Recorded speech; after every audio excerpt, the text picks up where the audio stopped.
I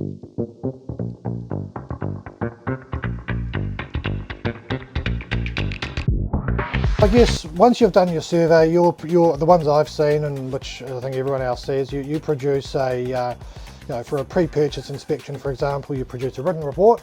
It's got some photos, and the way you do it, you've got recommendations. I think there's sort of A, B, and C, and you sort of prioritise those. That's right. And I think if you've got a survey, no matter whether it's Dean's or somebody else's, if you're going to submit that to your insurance company, it's a really good idea to be able to say, hey, the survey has identified 2 or 3 areas that are really key that need to be addressed. So at Mariner, we love to get a survey that's thorough, but it's also really good if the potential insurer says, hey, look, the survey has identified these items, boom, boom, boom. These need to be addressed, within quite a short time frame.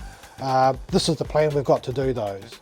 The other ones, well, next time we haul out, we're going to do these ones, and then the other stuff, we're just going to keep our eye on it and take it from there. So, if you're trying to insure your boat and you've got a survey, getting a survey is, a great way to go. When you present it to the insurer,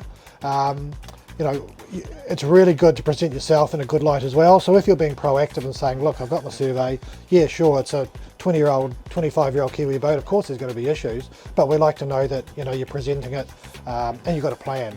And then we can take things from there. Because it's also an aide memoir, isn't it, Dean? It's a bit of a things to-do list. When you get the boat, Totally. you go, right, for the next, 2 years, these are the things that I'm going to need to knock out. Yeah. And so, when I've had surveys done on the boats, that's been a benefit to me, because if I'm not, I've insured a lot and I paid a lot of claims, but I don't necessarily know a lot about boats. So when it comes to me running my own boats, it's really good to have a bit of a plan of attack of what I want to achieve and what the issues are that I need to get done.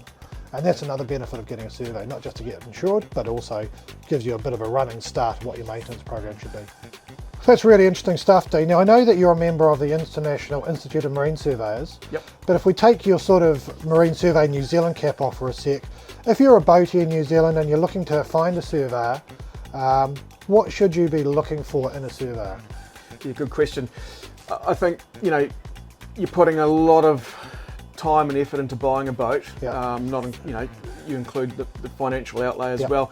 I think it's a really good thing that purchasers, owners of boats should ask their surveyors, what are your qualifications? Yeah. So like with myself being a boat builder, Yeah. got all my skipper's tickets for Yeah. unlimited offshore. Yeah. I've done 180,000 nautical miles at sea, Yeah, right. boat builder. Yeah. Got a diploma Yeah. in marine surveying. Yeah. And a member of the International Institute Yeah. of Marine Surveyors, which is the IIMS. Yeah. So do you hold a professional indemnity insurance and all that sort of thing as well? Right. got you do. professional indemnity, Yeah. public liability. Right. Yeah. So even to get into a shipyard, Yeah. a surveyor should have that stuff. Yeah. Right. Yeah. Very, very important when it comes, if a surveyor misses something, that Yeah. you're not going to be left in the lurch. Yeah. 100%. Yeah, They should be. People should be asking what are your qualifications Yeah, yeah. and your experience for that, Yeah, for that yeah. same thing. Yeah, Because there's people out there that will produce stuff for you that are unqualified. Yeah. No, that makes complete sense. Okay, Dean, so on a standard survey, what are the things that you typically find? What are those things that just come up time and time again? Time and time again, it's the simple stuff. Right. I guess it's people not knowing their boat like they should. Yeah. Navigation lights. All right, not working? Yeah, or maybe two work and right, one yeah. doesn't work. Yeah, Bilge pumps. Yeah.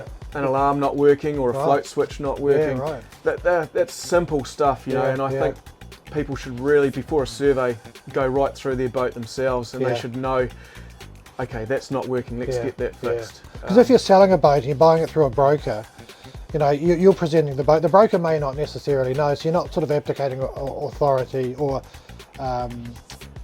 you're not sort of putting that on the broker as the guy trying to sell the boat.